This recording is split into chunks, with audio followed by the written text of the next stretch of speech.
Ms. Bergeron, I'm impressed with your presentation today, and I think for many of us who do not have the same challenges, find it somewhat difficult to project forward. So it's great to hear from someone like yourself who can address those issues in the sense that it makes it real and we get there.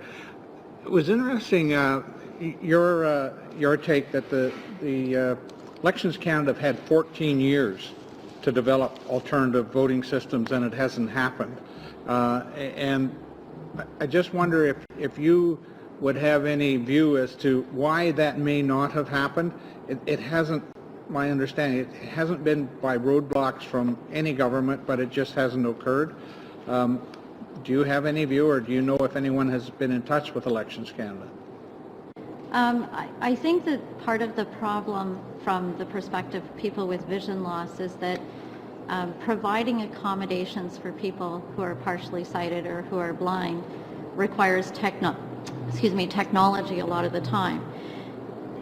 Technology in voting becomes quite difficult, especially when we're talking about internet. So there is some reluctance to go in those directions because of hackers and all sorts of other issues around making sure that people's votes are private and are accurate, and going into some of the technology does pose other problems.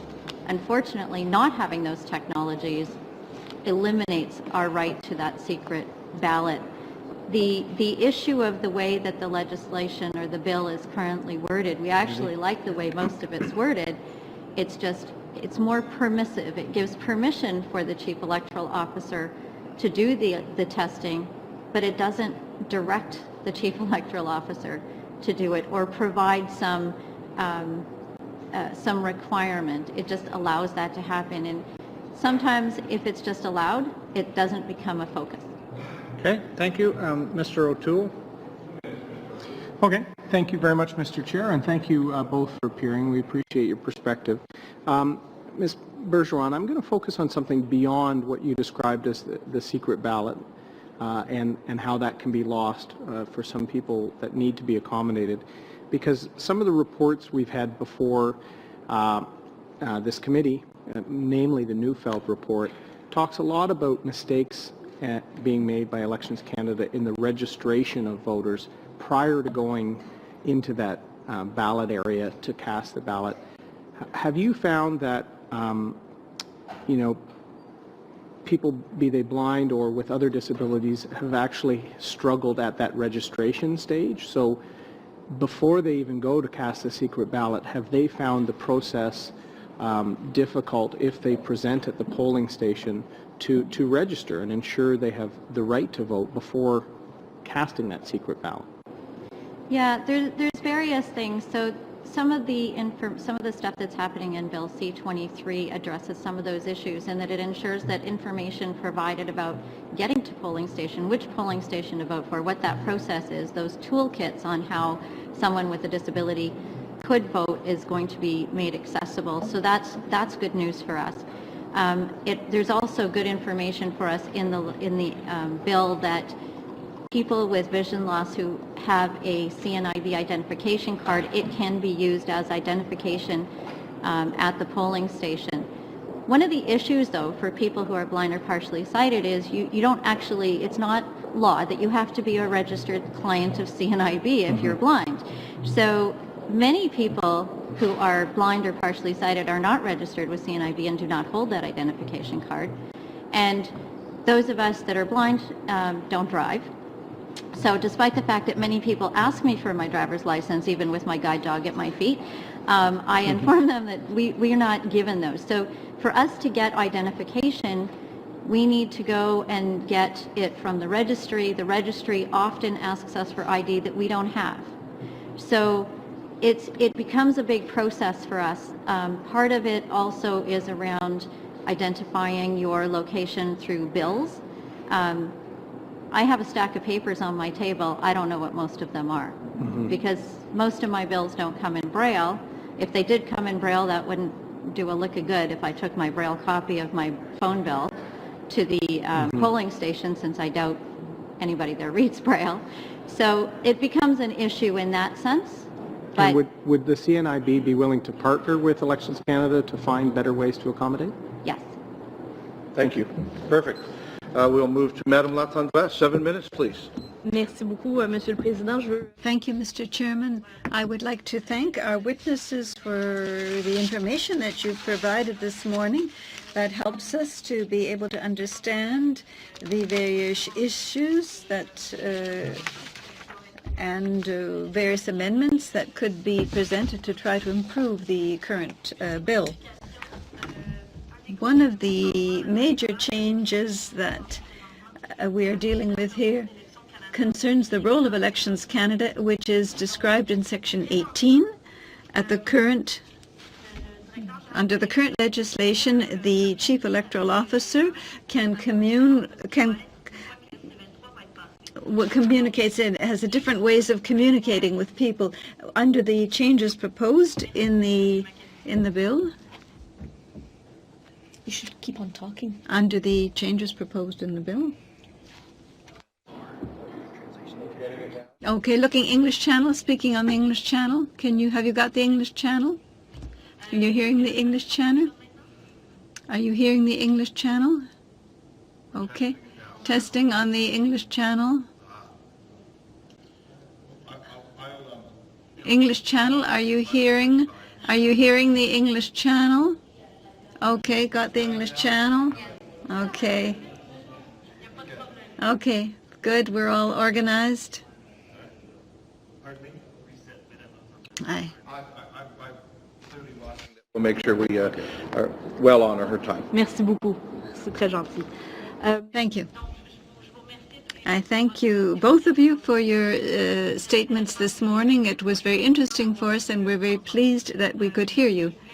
What I wanted to talk about this morning is one of the major changes proposed, which deals with the role of Elections Canada as set out in Section 18. Under the changes proposed in C23, the Elections Act will be changed, and the Chief Electoral Officer will only be able to communicate to the public concerns, measures that would help them, disabled people have access to a polling station and to complete their ballot. But under the current paragraph of Section 17, it says that the Chief Electoral Officer can implement public education programs to make the public better aware of electoral procedures, with specific emphasis on groups or individuals who may have difficulty exercising their democratic rights.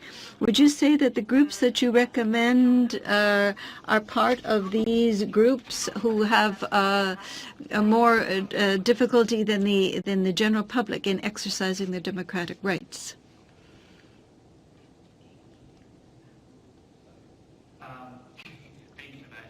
Oh, geez, that just went wild.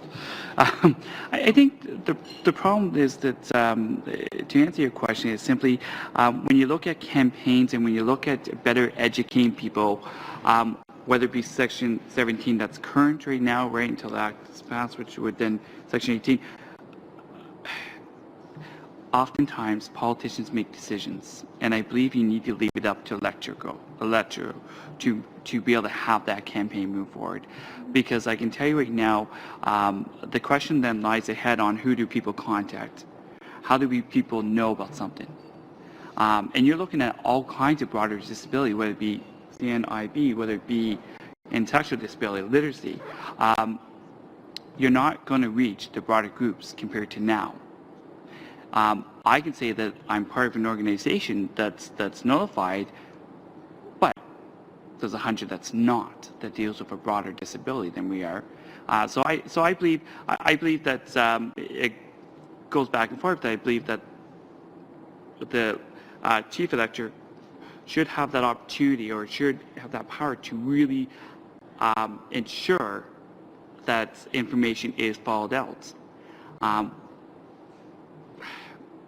Why is it being changed? I mean, and will that, when changes happen, that concerns me more, because some of these changes that are implemented, we don't know until the act comes into place whether that's going to have a damage impact or whether that's going to have a change in impact. We don't know that. That can be very concerning. So I just caution committee that when you're looking at that, talk to people with disabilities from coast to coast. I mean, such as you're doing today, talk to people what their experience has been prior and what their experience could potentially be if this section is passed into law. So that'd be my comment, but you're looking at waters disabilities, again, homeless, invisible disabilities are being ignored. We must carry that forward as well. Madame Bergeron, est-ce que aviez-vous... Madame Bergeron, do you have any comments to add? I think my key comment would be that the number of groups of people with disabilities that are out there are so numerous, the groups of people with disabilities don't know them all. And when it comes to people who are blind or partially sighted, CNIB is a service organization that provides assistance to people with vision loss. But there are many groups that are in Canada that are made up of people with disabilities who would welcome opportunity to sit down with anybody from Elections Canada to talk about their experiences.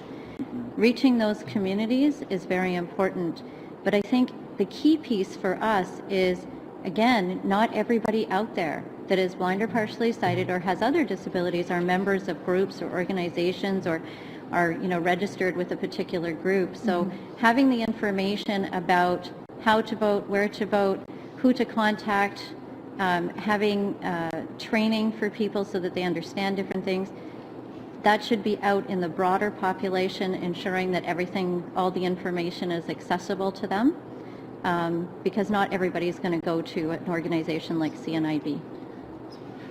Puis, vous avez mentionné le fait... You mentioned the fact that there was a particular special problem for people who are blind or partially sighted, dealing with the address, because usually people can provide an identity card, and I think the problem seemed to be proving the place of residence.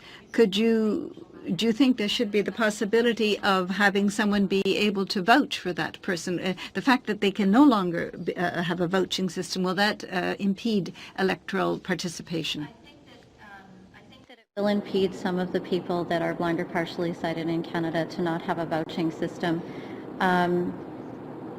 We have had some discussions with the minister, and the CNIB card, for those individuals that do have CNIB cards, you can put your address on the card, and there is some discussions around getting that as a proof of residence as well as being an identification. But there is issues with the vouching as well. If vouching isn't available, there are going to be some blind and partially sighted people in this country who will have a difficult time obtaining the identification they're going to need. Merci beaucoup. Okay? Yep. All right.